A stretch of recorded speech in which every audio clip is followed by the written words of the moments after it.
Kamala Harris has long been a trailblazer and spent years in public service before her rise to the vice presidency and the top of the 2024 Democratic ticket. She started out as a prosecutor, serving as district attorney for San Francisco and then attorney general for California, breaking barriers in each of those offices as the first woman, first Black American, and first Asian American to hold them. On the campaign trail, she often touts her record as a prosecutor, going after transnational criminal organizations trafficking drugs, taking on polluters, and large corporations. Then she was elected to serve her state in the U.S. Senate in 2017. She has won 3 elections in our nation's largest state.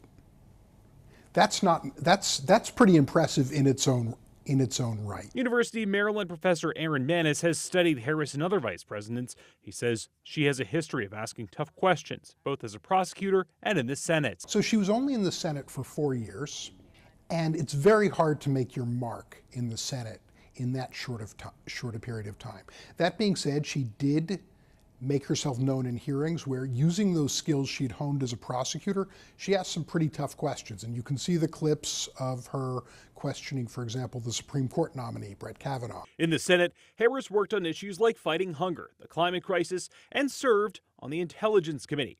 As Vice President Manis says, she's been very involved taking on high-profile issues like reproductive rights and voting rights. But the issue she's worked on that's gotten the most attention recently is her role in trying to tackle immigration issues at the U.S.-Mexico border. The role she was granted was not, quote, border czar. It was to see what could be done about reducing, in effect, the supply. What could be done to dissuade people from leaving their homes in Central America? That was her mandate.